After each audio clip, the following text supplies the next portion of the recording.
Welcome to Right on Track, a songwriting podcast. Thanks to Tone for tuning in. I'm Demi Michelle Schwartz, and I'm thrilled you're joining me on my songwriting journey. So kick back and relax, don't fall flat, and remember, stay right on track.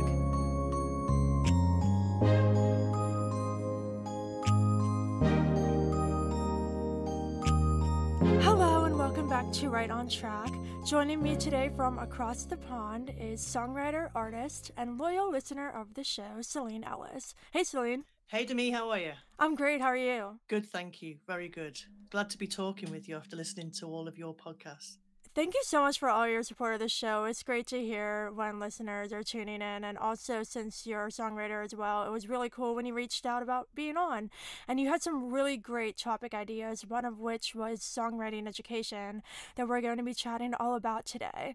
But before we get into that, can you share with the listeners a little bit about yourself and your songwriting journey so far? Yeah, of course. So I'm an Americana / country / roots artist. I kind of dabble in multi-genres, really. I've been writing songs since I was a teenager, and I'm 40-something now, so a fair few years spent writing songs. And one of the biggest things I love about writing songs is that it's always a constant learning process, and that's hopefully what we're going to be discussing today. For sure. Yeah, I love it. I love how songwriting is, because it's so creative and there's many different ways of doing it. I think it's so interesting how we can learn our own, but also look at other people's processes and see how they do things and take things from that. So I totally agree. It's a learning process. So this leads us right into our quote, which is by Anthony J. D'Angelo. Would you like to read that? Of course, yeah. So the quote is, "Develop a passion for learning.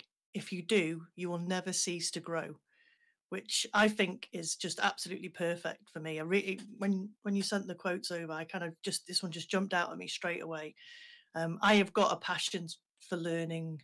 As a songwriter, I find that actually quite a privilege to be able to kind of tell stories through songs and through music. And to do that, I feel that I want to kind of learn as much as possible so I can become the best songwriter I can be. And I feel it's an ever growing journey, ever learning new things all the time.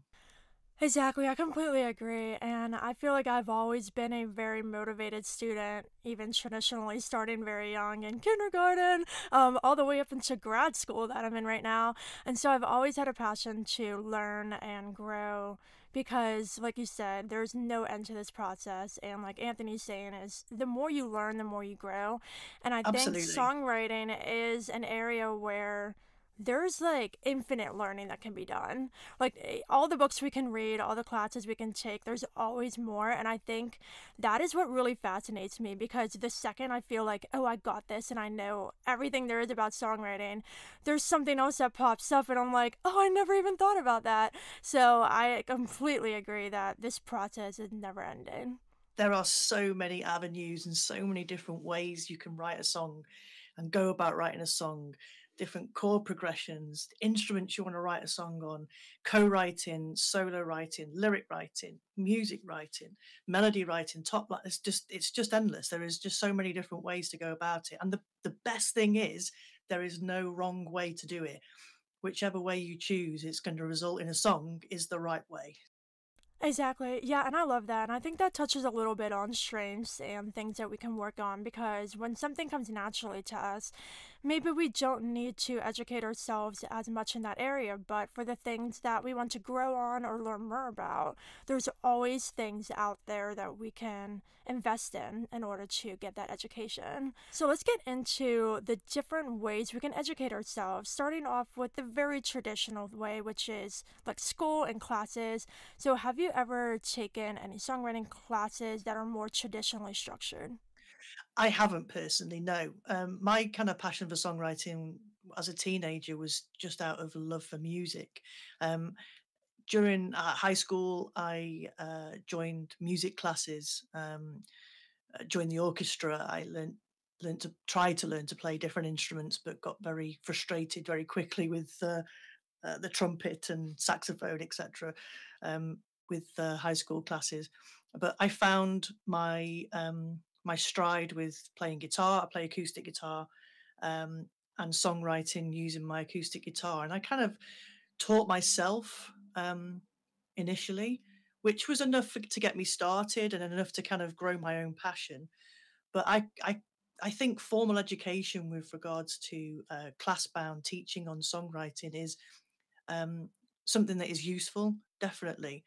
Uh, During my we in the UK we do GCSEs, which is our first kind of formal examinations at around about 11 years old, 15 years old, and music lessons are compulsory up until then, which I think is a great thing for kids at schools to be formally learning music. That's awesome. I love how you brought up the lessons because that's a great thing as well. Like with learning instruments, if you want to learn guitar or piano, you become a better songwriter if you can play an instrument well. And so I think that's really important. For me, I haven't taken any. Well, I guess, okay, so I went to Seton Hall University here in Greensburg, and I studied music and English. So I have a music degree, but it's in classical music. And so I didn't get to do like the whole songwriting side of things, but at the same time, our program is very heavy on theory, and so through taking music theory, that definitely helps me in my songwriting, and I've noticed that. But I've taken piano lessons, guitar lessons, and so I think that's helped me become a better songwriter, combining my classical education with learning instruments that I want to learn. I've played piano since I was 10 and started guitar in college, and that makes me a more rounded musician, which leads to being a better songwriter. Oh, definitely. If you can kind of visualize the song and hear it and feel it in while you're playing the instrument to kind of even just record the demo of the song, I think it gives you extra rungs on your ladder to make sure you can get up to the top. Definitely. I haven't got a strict formal music theory education, and I find sometimes I would love to know more. Like, I'd love to know why certain chords don't go together properly, or if I need to transpose a song up half a step, semitone up a full tone, what the chords I need to change it to, etc. Rather, I use my capo. It's a cheats way, I know, but sometimes I would I would like to know more about the theory behind it, because I feel then I would be able to do it on purpose as opposed to do things by accident. Which there's nothing wrong with that, but sometimes doing things on purpose rather than by accident is another way to kind of progress your learning and progress your songwriting even further. Exactly. Yeah, and I'm sure there's a lot of classes out there that have focus on, music theory. For me too, I think knowing music theory is very helpful, especially when you get into co-writes. If you're working with somebody who doesn't know it as well or knows it as well as you, then you can kind of find that balance and find the purpose of using different chords and all of that. And also, I'm very hands-on in the recording process, and my producer, my musicians are, very skilled with the theory as well. So we're able to have these very deep conversations like, should we add a modulation here? What about this chord? What about this? And it's a very fluid conversation. And so, yeah, I think if you would want to learn more about that, you should take a class. Oh, absolutely, and it's something that's on my list for this year to do a. I've got an online couple of online courses I found that I'm going to kind of put myself down for at some point later this year. Um, I find that educating myself really does like catapult me forward faster and further. So I'm going to take my own advice and do that. Awesome. So now let's talk about some less traditional forms of classes and things like retreats and boot camps and online courses that aren't as traditionally structured. So have you taken any of these? Yeah, so I've done a couple of online courses. Over the past few years, everything's pretty much been online because of the kind of situation we've all been in. But I've done a couple of one-off lyric writing courses with the London Songwriters Association, where we've all sat in a room and kind of analysed some songs, talked about lyrical structure, which I found absolutely fascinating. It's the place where I first learned about top lining. I'd never heard about top lining before. That some people's role within a songwriting team is just to kind of lyric write and write the top line melody, which is something that I've actually had a go at for the first time recently with a producer.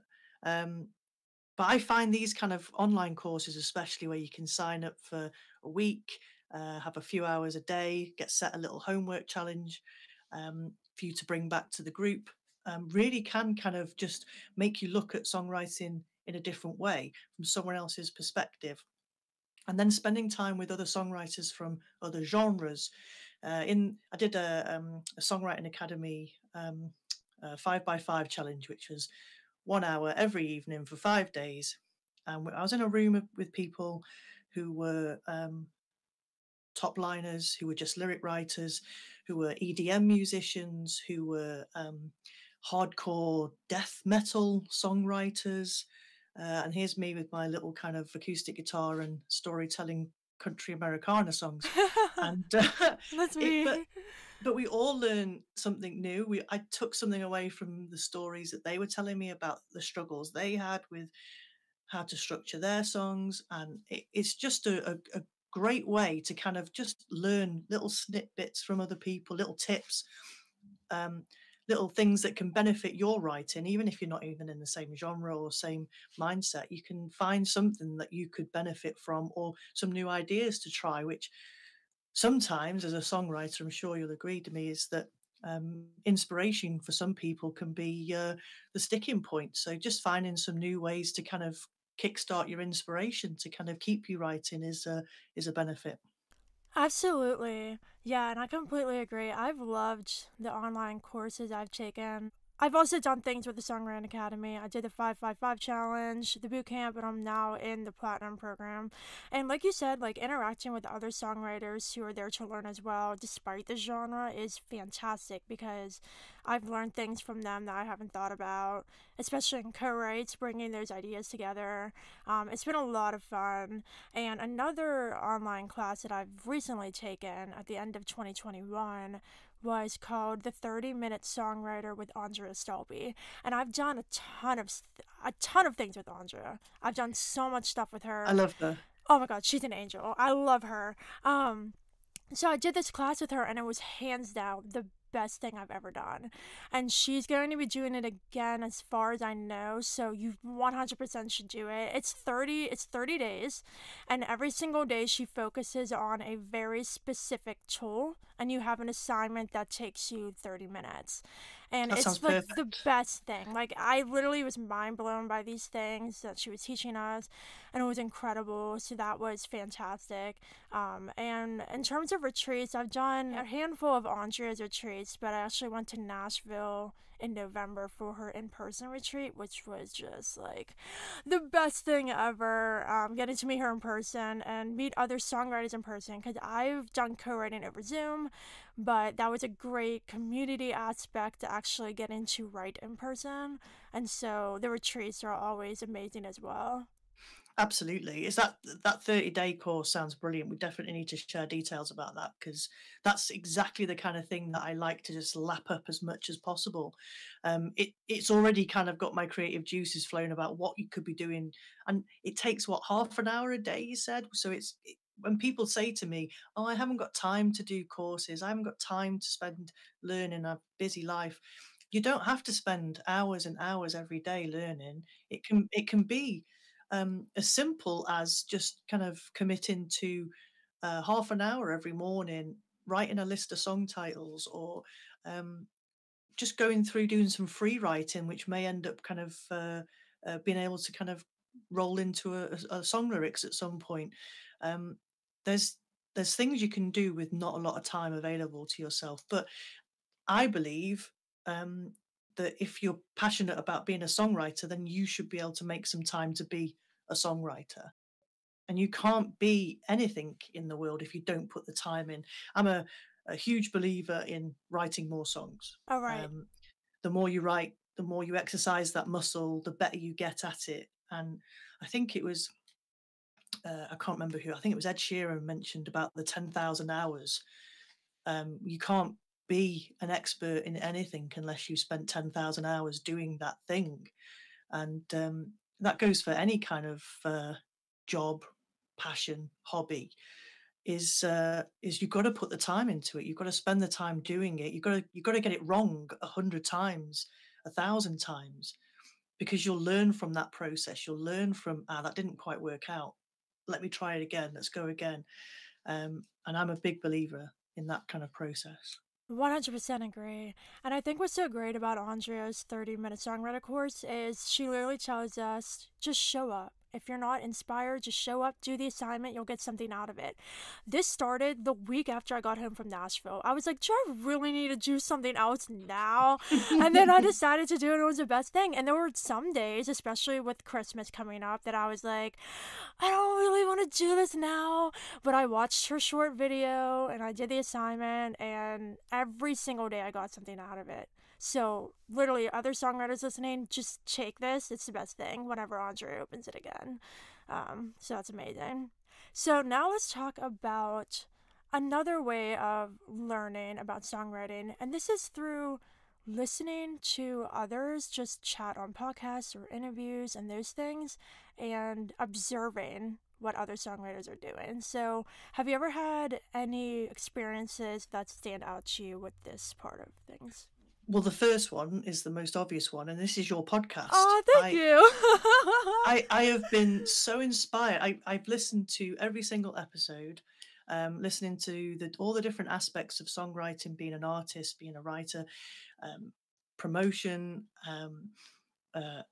just about writing albums, the emotional side of things, and just connected with every single episode because I find I could pick myself out of every single conversation you've had. I recognize myself in everybody's conversations, and it's just brilliant to kind of absorb that kind of information and I've learned so many things from listening to other people talk about their experiences. Well, thank you so much. That's my pleasure. That's why I'm here. I kind of reached out to you and said, hey, let me be part of this. I want to be part of it. My fear of missing out was kind of kicking in, definitely. Oh, you just made my whole day, and it's like 9 a.m. here. Oh, wow. Yeah, I think that's like one of the main reasons why I started the show is because I'm so inspired by others' experiences and getting to talk to people and let them share their stories. I'm learning and growing from what everybody else is sharing. And yeah, I've grown so much just from hosting this. But another podcast that's amazing that I listen to is And the Writer Is. That's a great one. And honestly, I think just any opportunity you get to just listen to somebody talk about their experience, it helps so much because they'll share their successes, the challenges, what they learned, what they wish they would have done differently. Because if you actually are actively listening to what people are saying, you're going to find yourself in the position of having to make decisions and going, oh, wait, this didn't work for this person. Maybe I'll try something else. And if you're not actively listening and acting on what others have done, then you might make the same mistakes they have when you really could be, taking steps forward. Absolutely. I listened to another podcast called Soda Jerker on songwriting. And two of the standout episodes that I remember listening to was their episode talking to Katie Tunstall and to Gretchen Peters. And these are two of my kind of songwriting heroes. And to hear them talk about the problems that they face that are similar to mine when it comes to songwriting, the struggles they have to try and get the story across, the message across, and to hear them talking then about how some of my favorite songs and breaking them down and about where they came from, what they were thinking at the time, and how they went about the songwrite. Really kind of lets you delve deeper into some of your favorite songs, and it's something that I've done now a few times since hearing those deep dives. Is actually I listen to my favorite songs and I kind of break them down and examine them, like what instrumentation is being used here, how have they used metaphor, how have they used kind of their lyrics and their phrasing, the cadence, and kind of listen to them in a completely different way to see what I can learn from my favorite songs, because they're my favorite songs for a reason. I love them. I can listen to them every day for the rest of my life and never get bored. But what is it about that song that I'm kind of drawn to? And sometimes the easiest way to kind of educate yourself is to actually just listen to your favorite songs, break them down, examine them. How did they use their words? And do some things like that, even down to the production side of things. When I go into the studio now, we always talk, me and the producers that I work with, we always talk about what am I aiming for with with these songs, and what do I want the end result to be. And we always create a little playlist of similar sounds. I want the drums to sound like that. I'd love the kind of guitars to have this kind of sound from this song. And that's because I've kind of listened to some other songs and kind of learned from them, so what I want to apply into my music. So that's definitely a way that you could kind of move forward, learning more. This is leading perfectly into our last big topic here, which is self learning. But I do the exact same thing. Like, if there's a song that I love, I literally will just sit there and listen to it and think, okay, like, where are the lyrics placed? Is the melody lifting in the chorus? Are they changing the progression from section to section? And I think when you start to analyze your favorite songs and songs that are hit songs that are actually making it, you start to see similarities. And one of the things that I've noticed that I'm being more mindful of in my writing now is I didn't leave enough space a lot of times between lyrics and phrases. And I noticed this when I was recording the songs. I would run out of breath a little bit, and when I'm listening to the songs, it's fine, but I'm like, oh, there's not much rest space. And when I listen to a lot of my favorite songs, yes, there might be more rapid sections in the chorus, but in the verses, there might be a lot of space there. And so I'm taking that into my songwriting. And that's something I learned on my own. That's not something someone told me. And so I think taking it upon yourself to analyze your own songs and maybe see like what their strengths are and where they're lacking, and then listen to other songs to compare and say like, okay, my song's doing this, but this other song's doing it differently here. What exactly are they doing? What tool are they using? And then taking that tool and bringing that into my own songwriting. Absolutely, 100% agree with that. Um, I've learned so much from other people's way of writing. I mean, you can hear songs and you go, oh, I love this song. And then I kind of break it down a little bit and I'm like, hold on a minute. This entire song has got two chords. Here I am trying to write these complex chord progressions to try and make my songs interesting, like different chords in the chorus, different chords in the pre-chorus. I'm trying to, and this whole entire song is just two chords, D and G. Um, but I didn't know that until I broke it down and started trying to play it and kind of assessing it. So, what's the difference between the verse and the chorus? Melody and arrangement has been the kind of driving factor in the kind of ebb and flow of this song. And then you listen to other songs and you're like, oh my goodness, the whole song gets gradually faster as starts at a tempo. I can't remember exactly what it was. It's a Mary Chapin Carpenter song called Sometimes Just the Sky, and it starts at a tempo, I think it's about 110, and it ends up at the end of the song you're at a tempo of 130. And over the course of that song you don't notice it, but if you kind of you test it at the beginning and the end, you realize it's gradually got faster as the song went on. And I found that really fascinating to kind of but what it did, it helped drive the song forward. It gradually got more intense and a little bit more um, uh, upbeat as the song went on, and it really helped with to kind of take the song, which is it's a song with no chorus, so it's got a repeating line in there, but for that kind of song you haven't got a chorus to go back to keep lifting the song. So they've used a really clever trick, I think, in the arrangement. Is like it's getting slightly faster as the song goes on. So anything like that you can pick up from really successful songs or your songwriting idols, then you can then apply them yourself and go, do you know what? I'm going to write a song with no chorus. I've done that a couple of times. It's not something that came naturally to me, and the first couple of attempts were a bit rubbish, but I've got a couple of songs now with no chorus that I really quite enjoy playing live, and I've recorded them. And it's not something that I would ever have thought to have done if I hadn't have challenged myself personally to kind of do something that somebody else has done. Exactly. I think that kind of brings up the idea of ghost songs, which I've heard even successful writers use. It's basically when you take a song and you don't like copy the song, but you basically look at the structure and you're like, okay, the verse has 4 lines, there's a 2-line pre-chorus, the chorus has 4 lines that repeat, and then you go through the sections and look at the chord progression. There's 2 chords in the verse. They add a new chord in the pre, and then the chorus has 4, whatever it might be.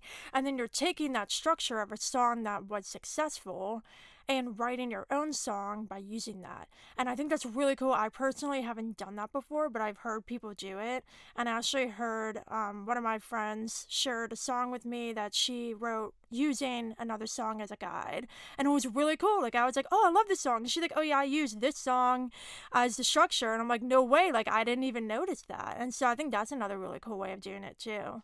Absolutely, I've done it myself. One of the song challenges that I took up over the past year was to write the answer song to an existing popular song. Oh, what? No way. That's so cool. Yeah. I took one of my favorite songs, which was Dreams by Fleetwood Mac, and I wrote the response song. So what the person that Stevie Nicks is singing about, what would they say back to her in a song?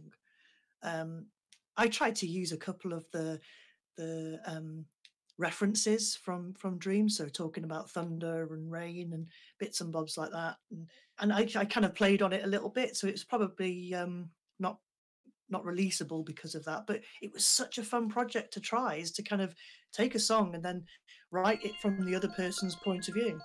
I can keep going.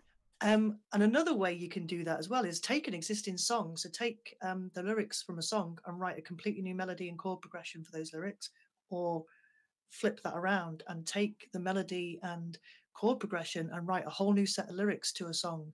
If you're really struggling for inspiration, there are some really simple ways to kind of kickstart your inspiration and get you songwriting and get you back on the road again. I'm completely mind blown by the whole like write a song as a response to another song. Like, I've never heard of this, and that's so cool. I'm definitely gonna have to try that. So our timer ran off, but let's just touch on a couple more things here. So another way that we can self-educate ourselves is by choosing to read legit books, like textbooks. And I've read one when I first started back in like 2019, I think it was when I read it. It's called All You Need to Know About the Music Business by Donald S. Passman.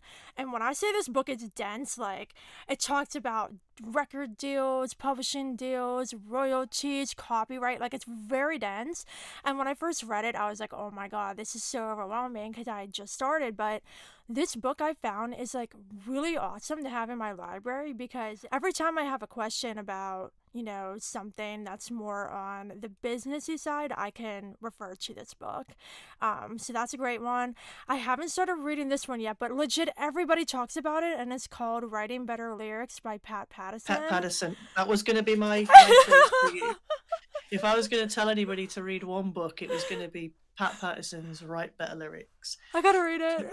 Yeah, Everybody talks about it. If you haven't read it yet, take this. This is your cue to do so, Demi. It really is an eye opener for looking at lyrics and how you can improve them. You can say the same thing, but in so many different ways. But how to get the best way out of what you're trying to say. Definitely. I mean, Pat's a legend at the Berkeley College when it comes to songwriting. He's taught some absolute amazing songwriters over his time. And you mentioned Andrea Stolpe earlier. Her book, Popular Lyric Writing, is definitely one worth a read.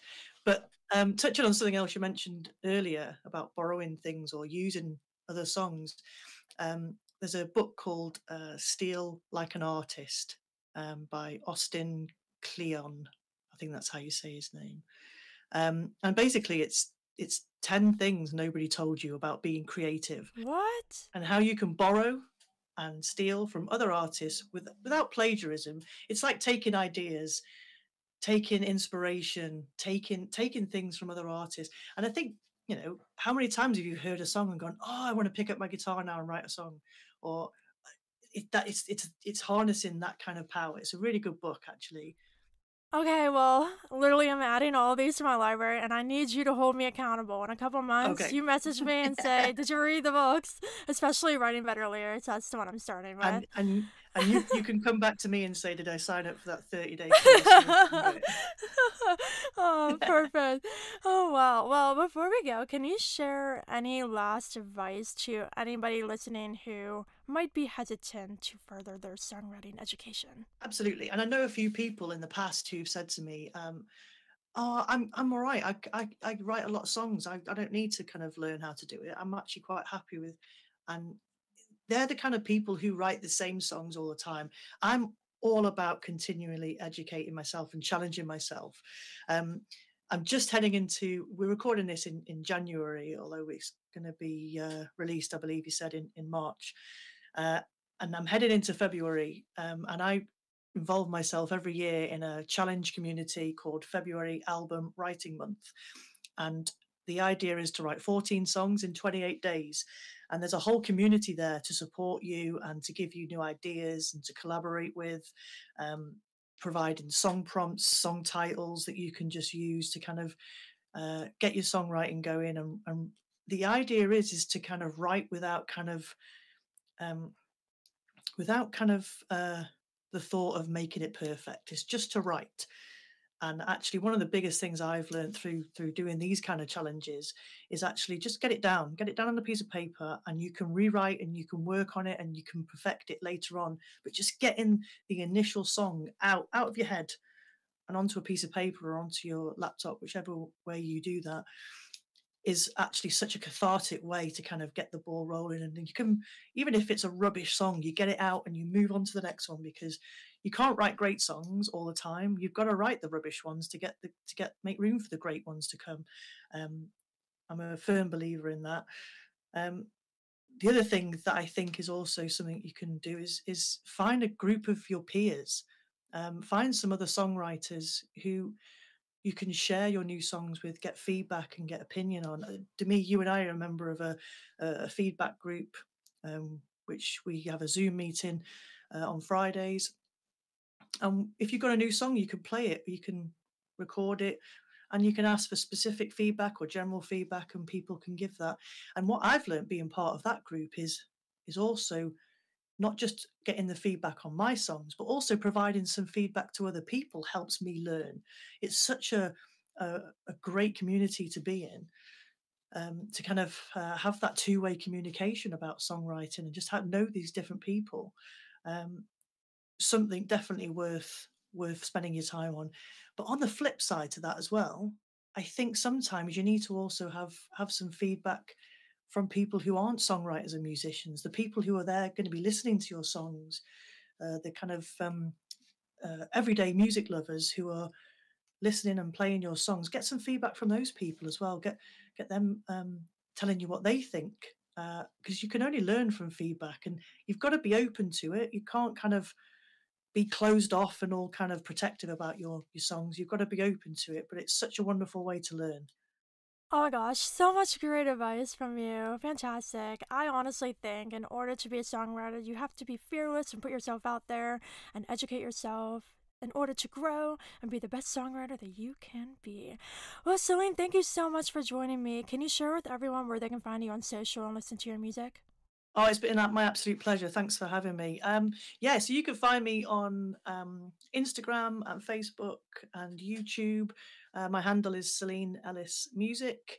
I am on Twitter at Celine_music. I don't use Twitter a lot. I find it an angry place to spend time, but needs must in this modern day of music. You have to kind of be everywhere to be somewhere these days, apparently.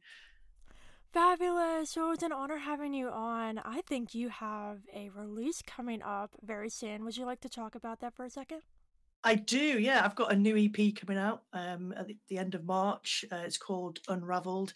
It's a collection of 5 songs that I've written, basically telling stories about relationships from the very first spark of a relationship all the way through to the closing of the door at the end of a relationship. So, um, yeah, check it out. It'll be on all the streaming sites if you fancy having a listen. Awesome. Thank you so much again for joining me. Listeners, thank you for listening to this episode all about songwriting education with Celine Ellis. And go educate yourselves. And of course, until next time, Stay right right on on track. track.